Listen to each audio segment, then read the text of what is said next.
जैसी करनी वैसी भरनी। ये वाक्य तो आपने सुना ही होगा, अर्थात जैसे आप कर्म करोगे वैसा ही आपको फल भी प्राप्त होगा। लेकिन मेरा एक प्रश्न है, क्या आप इस बात पर यकीन करते हैं कि जैसा आप कर्म करेंगे वैसा ही आपको फल भी मिलेगा? अब आप में से अधिकतर लोगों के मन में यह प्रश्न जरूर उठ रहा होगा, क्योंकि इसमें पूछने वाली बात क्या है? यह तो सत्य ही है कि जैसे हम कर्म करेंगे वैसा ही हमें फल भी मिलेगा।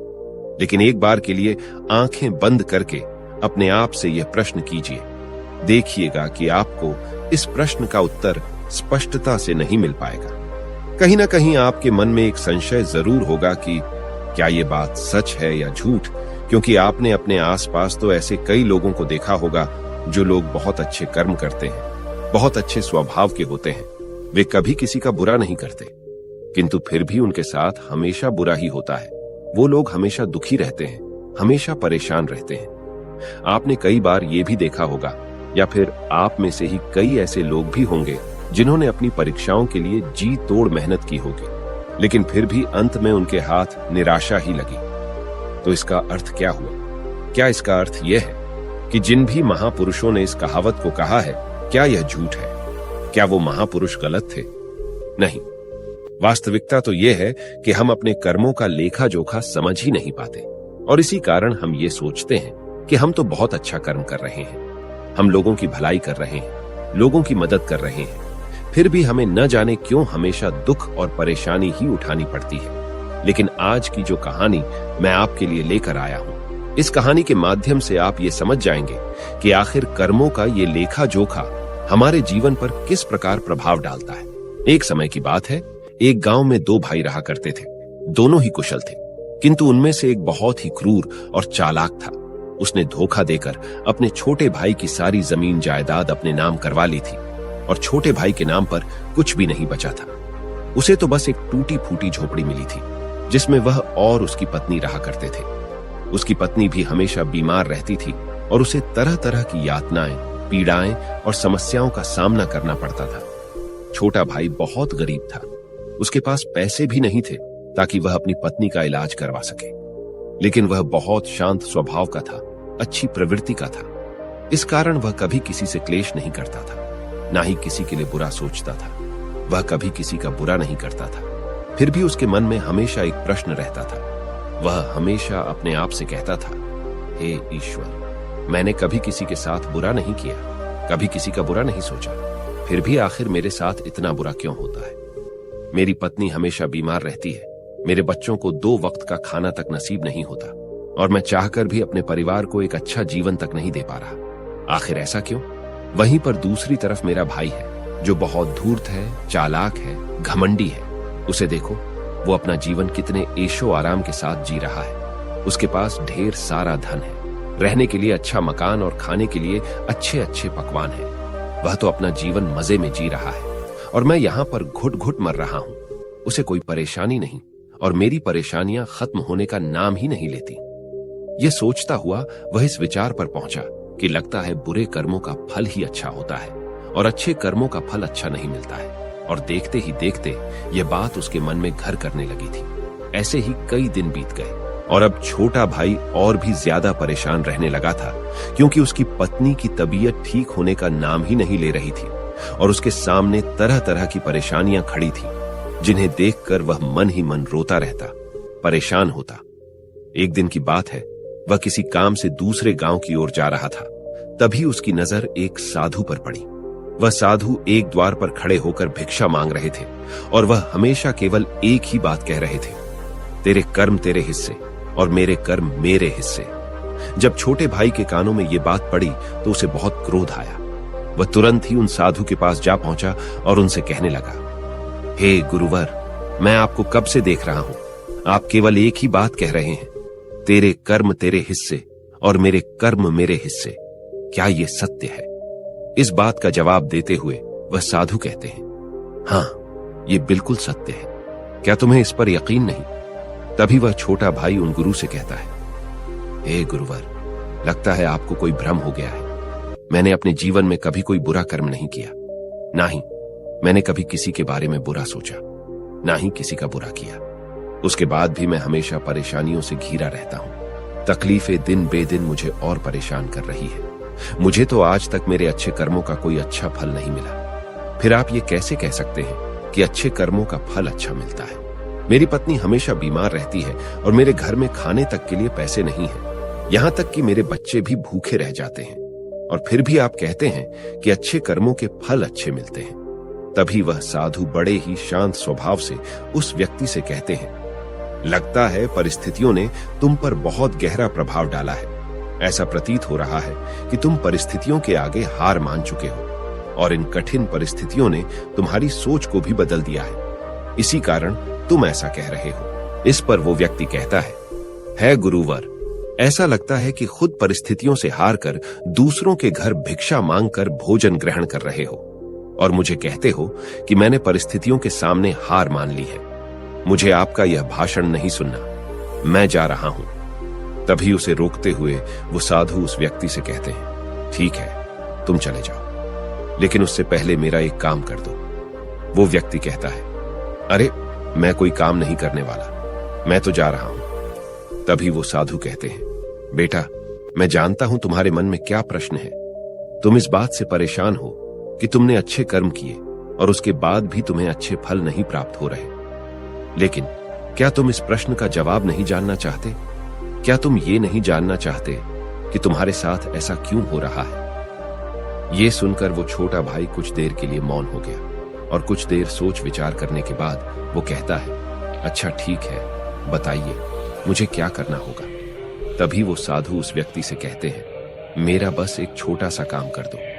कल सुबह सुबह तुम मेरे लिए कुछ फल लेकर मेरे आश्रम आ जाना, और जब तुम वहां पर आओगे तो मैं तुम्हें तुम्हारे प्रश्नों का उत्तर तुम्हें दे दूंगा, और तुम्हें यह भी समझ में आ जाएगा कि तुम्हारे साथ ही ऐसा क्यों हुआ। इतना कहकर वह साधु अपना भिक्षा पात्र लेकर वहां से अपने आश्रम की ओर चलने लगे। लेकिन वह व्यक्ति कुछ देर के लिए वहीं पर खड़ा रह गया और यह सोचने लगा कि क्या उसे फल लेकर उन गुरु के आश्रम जाना चाहिए या नहीं।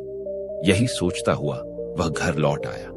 रात भर उसके मन में केवल यही प्रश्न था कि मैं उनके पास फल लेकर जाऊं या ना जाऊं। देखते ही देखते सुबह होने लगी, और अब उस छोटे भाई ने यह तय कर लिया कि वह फल लेकर उन गुरु के आश्रम जरूर जाएगा। वह घर से निकलता है और कुछ फल खरीदता है, जिससे लेकर वह उन गुरु के आश्रम की ओर चल पड़ता है। उन गुरु का आश्रम थोड़ी दूर पर था, और उसका रास्ता पड़ोस के जंगल से होकर गुजरता था। इसीलिए उस रास्ते पर कोई हलचल भी नहीं थी, और जगह जगह पर लंगूर और बंदर दिखाई दे रहे थे। जब वो छोटा भाई फल लेकर उन गुरु के आश्रम जा रहा था, तभी उन बंदरों को देखकर उसके मन में यह विचार उठता है कि क्यों न यह फल वह उन बंदरों को खिला दे। लेकिन तभी उसे याद आता है कि उन गुरु ने उसे वो फल आश्रम लाने को कहा है। इसीलिए वह जैसे तैसे अपने मन को मनाकर उन गुरु के आश्रम की ओर चल पड़ता है, और देखते ही देखते कुछ देर में वह उन गुरु के आश्रम पहुंच जाता है। वह उन्हें प्रणाम करके उनसे कहता है, ये देखिए, मैं आ गया, और जैसा कि आपने कहा था कुछ फल लाने के लिए वो भी मैं लेकर आया हूं। अब तो मुझे बता दीजिए कि आखिर मेरे साथ ही ऐसा क्यों होता है। तभी वह साधु मुस्कुराते हुए उस व्यक्ति से कहते हैं, बताता हूं, लेकिन उससे पहले तुम मेरे एक प्रश्न का उत्तर दो। तभी वह व्यक्ति कहता है, कौन सा प्रश्न? तभी वह साधु कहते हैं, जब तुम मेरे आश्रम की ओर आ रहे थे और तुम्हारे मन में जब यह विचार उठा कि तुम यह फल उन बंदरों को खिला दो, तो तुमने ऐसा क्यों नहीं किया? यह सुनकर वो व्यक्ति बड़ा आश्चर्यचकित हुआ। उसे यह समझ ही नहीं आ रहा था कि आखिर जो विचार उसके मन में उठा था वो उन साधु को कैसे पता चला। तभी वह व्यक्ति दोनों हाथ जोड़कर उन साधु से कहता है, गुरुवर, ये बात तो मेरे मन में थी, किंतु आपको कैसे पता चली कि मैं बंदरों को फल खिलाना चाहता था? तभी वह साधु मुस्कुराते हुए उस व्यक्ति से कहते हैं, बेटा, जरूरी ये नहीं कि मुझे ये बात कैसे पता चली, जरूरी तो ये है कि तुमने उन बंदरों को ये फल क्यों नहीं खिलाया। वो व्यक्ति कुछ देर के लिए सोच में पड़ गया और उसने हड़बड़ाते हुए उन साधु को जवाब दिया कि क्योंकि आपने मुझे ए फल आपके पास लाने के लिए कहा था। तभी वह साधु उस व्यक्ति से कहते हैं, बेटा, जिस तरह से एक बछड़ा हजारों गायों में भी अपनी मां को ढूंढ ही लेता है, ठीक उसी प्रकार कर्मकर्ता को ढूंढ ही निकालता है। जैसे कि यह कर्म मेरे हाथों से ही लिखा था कि मैं ही इन बंदरों को यह फल खिलाऊंगा, इसलिए तुम ये फल उन बंदरों को ना खिला सके और यह फल तुम मेरे पास लेकर आए। इतना कहकर उन साधु ने वह फल उन बंदरों को खिलाना शुरू कर दिया। लेकिन वह व्यक्ति अब तक उन साधु की बात का मतलब नहीं समझ पाया था। वह उन साधु से कहता है, हे गुरुवर, आप क्या कहना चाहते हैं? मुझे आपकी बात कुछ समझ नहीं आई। कृपया करके मुझे साफ और स्पष्ट तौर पर समझाएं। तभी वह साधु मुस्कुराने लगे और उस व्यक्ति से कहते हैं, हम मनुष्यों को हमेशा से यही लगता है कि हम ही करता है और हम ही कर्म करते हैं, लेकिन वास्तविकता तो कुछ और है।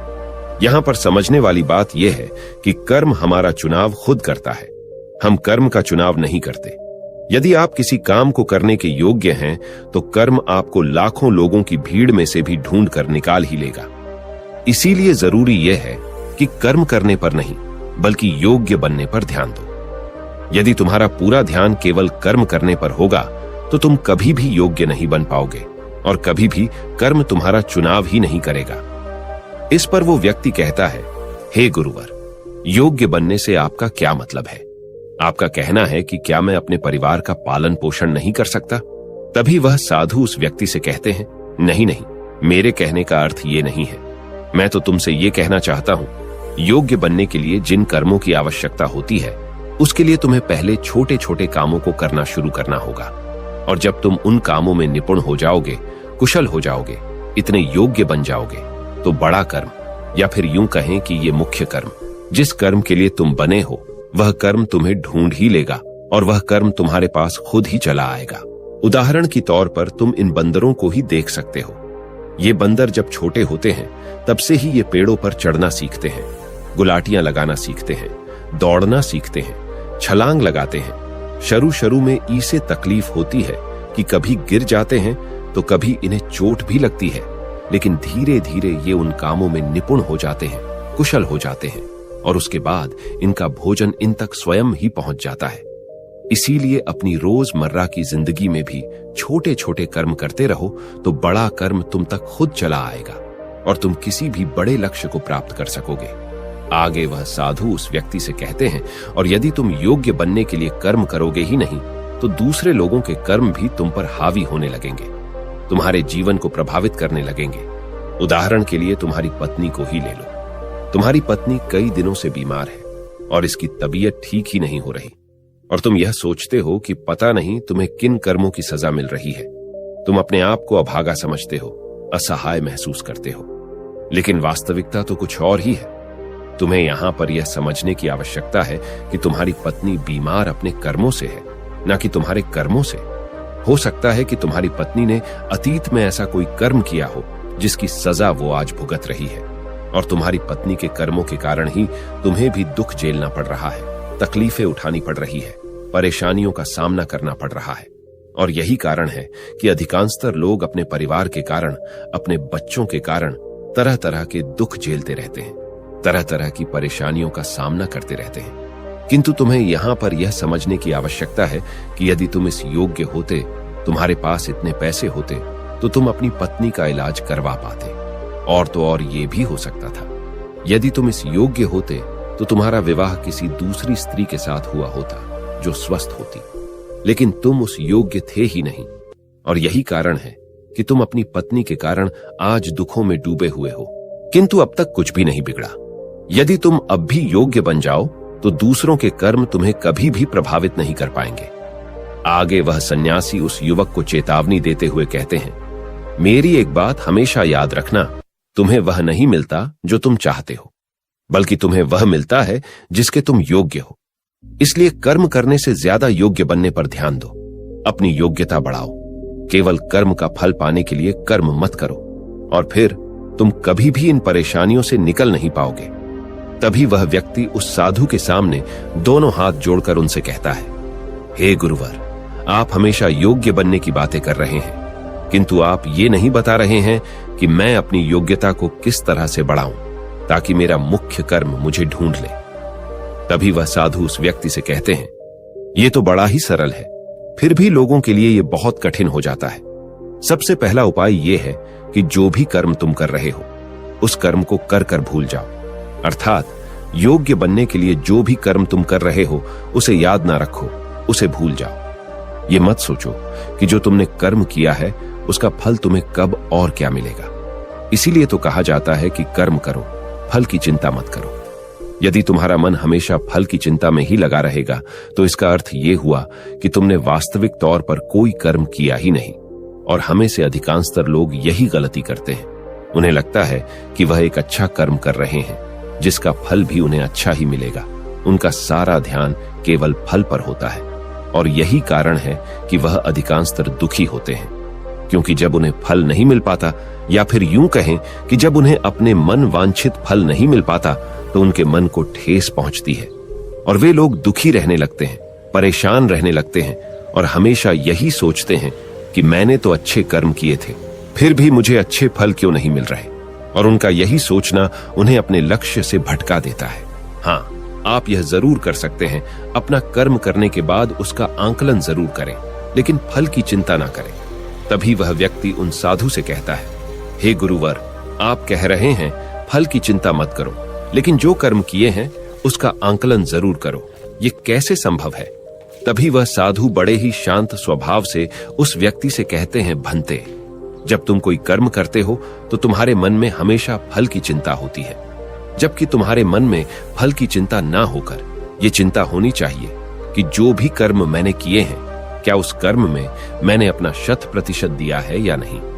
जब मैं वह काम कर रहा था तो मेरा ध्यान पूरी तरह से उस काम पर था या नहीं, कहीं मेरा ध्यान भटक तो नहीं रहा था।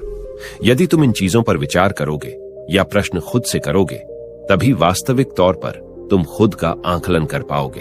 और जब तुम पूरे ध्यान के साथ किसी कर्म को करोगे तो तुम्हारे ध्यान की शक्ति भी बढ़ेगी और तुम्हारे कर्म करने की योग्यता भी बढ़ेगी। किंतु यदि तुम यह सोचते हो कि तुम्हें तो केवल कर्म करना है और केवल यही सोचकर तुम कर्म करते चले जाओगे, तो तुम्हें कर्म का फल कभी प्राप्त नहीं होगा और ना ही तुम कभी योग्य बन पाओगे। इसलिए कर्म करने के बाद आंकलन जरूर करो। ये देखो कि जब तुम वो काम कर रहे थे तो तुम्हारा ध्यान, तुम्हारा शरीर, तुम्हारा मन पूरी तरह से उस कार्य पर था या नहीं। तभी वो व्यक्ति एक बार फिर उन साधु से प्रश्न करता है और कहता है, हे गुरुवर, आप सही कहते हैं कि जब भी हम कोई कर्म कर रहे हों, हमारा पूरा ध्यान उस कर्म पर होना चाहिए। लेकिन मैं जब भी कोई कर्म करता हूं तो मेरे मन में तरह तरह के विचार चल रहे होते हैं। मेरा मन विचारों से ग्रसित होता है और तरह तरह की बातें सोचने लगता है। तो ऐसे में मैं अपने मन को किस तरह से केवल एक ही कर्म पर टिका सकता हूं? क्या इसका कोई उपाय है? तभी वह साधु मुस्कुराते हुए उस व्यक्ति से कहते हैं, भंते, जब तुम कोई कर्म कर रहे हो और उसमें जब तुम अपना पूरा भाव लगा देते हो, अर्थात कर्म करते समय अपना पूरा भाव डाल देते हो, तो तुम्हारा मन, शरीर और तुम्हारे भाव उसी कर्म पर केंद्रित हो जाते हैं और तुम पूरी निष्ठा, प्रेम और सद्भाव के साथ उस कर्म को कर पाते हो, अर्थात अपना 100% दे पाते हो। और वहीं पर जब तुम केवल कर्म करने की सोच से ही कर्म करते हो तो तुम उसमें अपना भाव नहीं लगा पाते और ना ही तुम उसमें अपनी पूरी निष्ठा लगा पाते हो। इसी कारण वह कर्म कर्म नहीं रह जाता और ना ही उसका कोई फल तुम्हें प्राप्त होता है। आगे वह साधु उस व्यक्ति से कहते हैं, यदि कोई भी मनुष्य इन बातों को सही तरीके से अपने जीवन में उतारे, इन बातों को ध्यान रख के कर्म करे, तो वह अपने आप को योग्य बना सकता है। और एक बार जब वह योग्य बन जाता है तो कर्म उसे कहीं से भी खोज कर निकाल लेगा और वह जीवन में किसी भी सफलता को प्राप्त कर पाएगा। इतना कहकर वह साधु शांत हो गए और वह छोटा भाई भी अब यह समझ चुका था कि उसके अच्छे कर्मों का फल उसे अच्छा क्यों नहीं मिल रहा था। उसने उन गुरु को प्रणाम किया और वह वापस घर की ओर लौट गया। दोस्तों, उम्मीद है कि आपको आज की यह वीडियो जरूर पसंद आई होगी, तो लाइक और शेयर जरूर कीजिएगा और हमें ऐसे ही सपोर्ट करने के लिए चैनल को सब्सक्राइब और घंटी बटन को भी जरूर दबा दीजिएगा।